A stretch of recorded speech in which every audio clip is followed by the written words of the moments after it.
Assalamualaikum warahmatullahi wabarakatuh. Selamat pagi, selamat berjumpa kembali dengan Biotani. Nah, kali ini saya akan membahas tentang tanaman cabai kerdil. Nah, sebelum pembahasan dimulai, saya minta ke teman-teman mungkin bisa membantu channel kami untuk biar lebih berkembang dengan cara ketik subscribe dan loncengnya. Pada kesempatan kali ini saya akan membahas tentang bagaimana saat ini yang sering dihadapi permasalahan petani, yaitu tanaman kerdil. Bisa dibilang tanaman kerdil, bisa dibilang juga tanamannya pertumbuhannya tidak maksimal, tanamannya kurus atau mudah tua, panen 3 kali sudah tua. Ya, kita akan membahas dan akan memberikan tips agar tanaman tidak mudah tua. Pada kesempatan kali ini mungkin dari teman-teman, untuk semua petani-petani, mungkin ada yang punya permasalahan tanaman cabai, tanamannya kerdil, tanamannya kurus, cabang daun tidak lebat, terus masih belum panen tapi tanaman sudah tua. Juga sudah ditupuk dengan pupuk A, B, C, D, E, cuma hasilnya tidak maksimal atau hampir tidak ada reaksi. Bisa juga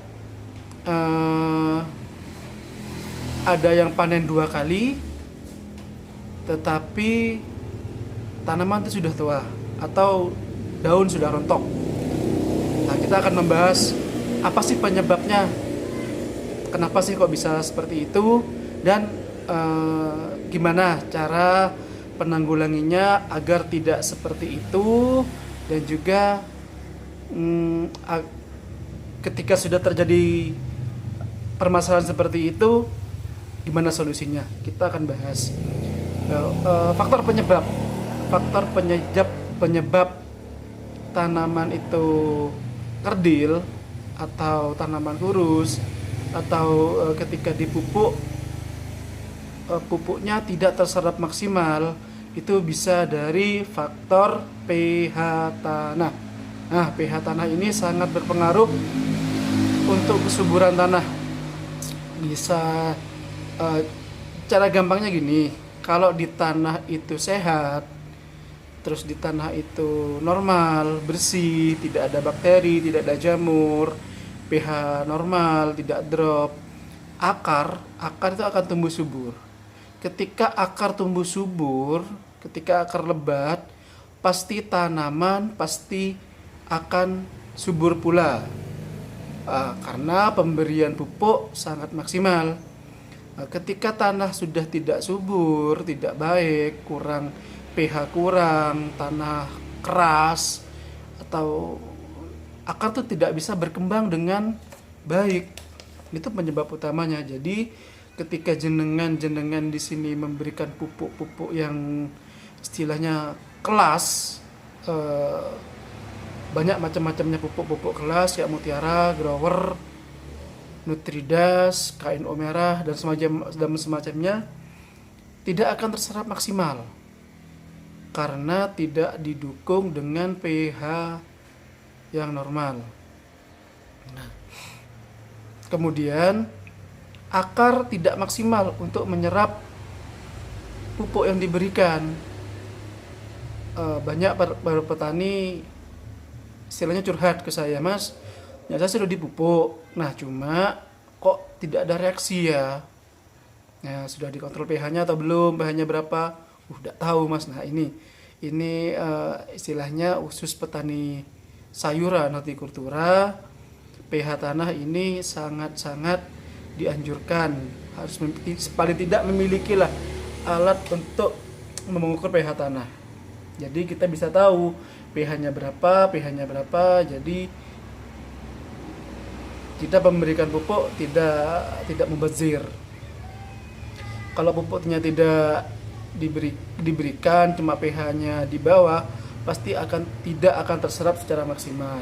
Itu yang pertama. Yang kedua, yang menyebabkan pupuk juga tidak terserap oleh maksimal ini, yaitu bisa dibilang pupuk kimia terlalu banyak yang mengakibatkan pH menurun. Pasti sudah, jika pupuk kimia masuk ke dalam tanah, pasti pH turun. Itu sudah hukumnya memang. Karena pupuk itu kan pupuk kimia yang sifatnya asam. Jadi tanah mudah asam. Nah, jika sudah tanah asam, pH pasti turun. Jika pH sudah turun, bakteri, jamur akan berkembang biak di situ. Efeknya bisa kerdil, salah satunya layu bakteri, layu fusarium, gampang busuk daun, bunga gampang rontok, daun bunga rontok. Biasanya seperti itu. Nah, gimana Mas cara mengatasinya seperti itu? Nah, pada saat ini mungkin teman-teman yang baru tanam atau masih belum tanam, coba cek sekitar. Banyak banda yang saya sebutkan tadi, daun kerdil, tanamannya tidak tinggi, bunga rontok, nah terus daunnya tidak maksimal, banyak banda, pasti banyak. Untuk pada saat musim kayak gini, untuk antisipasi dari awal agar tidak agar tidak terjadi hal serupa ke tanaman jenengan semua, setiap kali pemupukan hendaknya diikuti dengan asam humat. Nah, kayak gini. Nah, asam humat ini nama produknya yaitu humus, humid acid, fulvic acid, dan leonardit tasinica. Nah, ini berfungsi baik untuk menggemburkan tanah, menyehatkan tanah, terus mempertahankan pH tanah, meningkatkan pH tanah, serta melindungi tanaman agar tidak mudah layu bakteri, layu fusarium. Tanah yang kaku menjadi subur atau gembur kembali. Jika tanah sudah gembur, maka akar akan berkembang. Jika sampai sudah akar berkembang, begitu sampai ngasih pupuk 1 kilo ke tanaman, akan diserap 90-100%.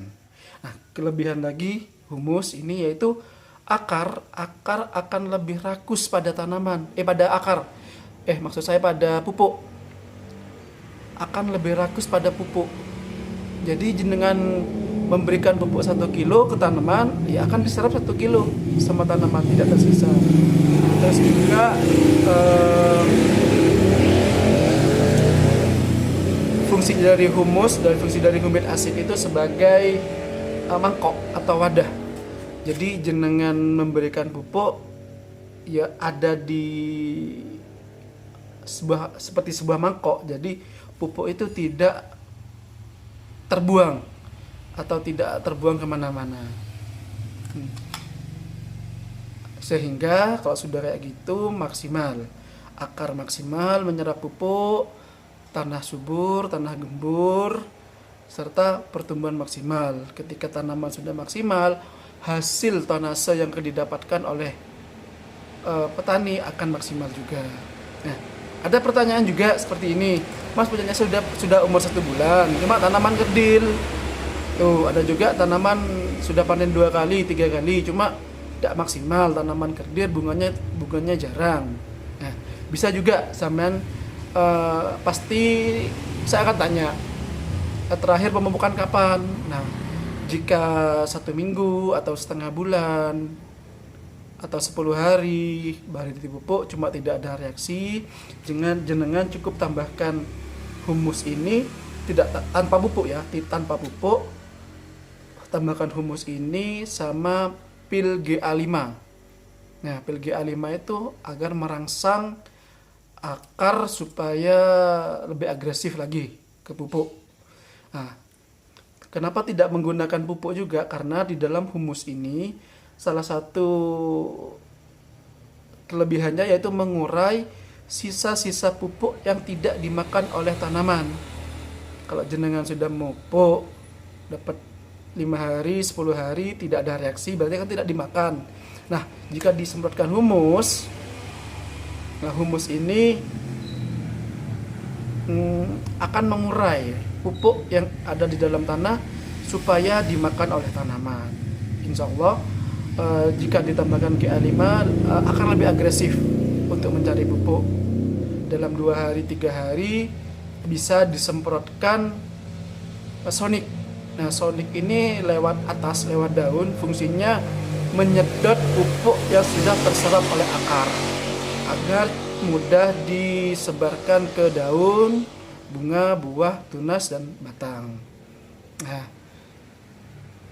untuk sementara cukup sekian dari saya. Jika ada pertanyaan, jika ada yang perlu ditanyakan untuk mengenai masalah kesehatan tanah, bisa di WA ke nomor saya, ada di bawah sini. Nah, terima kasih buat petani. Assalamualaikum warahmatullahi wabarakatuh. Semoga hasilnya melimpah, semoga hasilnya barokah. Salam buat keluarga di rumah. Assalamualaikum warahmatullahi wabarakatuh. See you.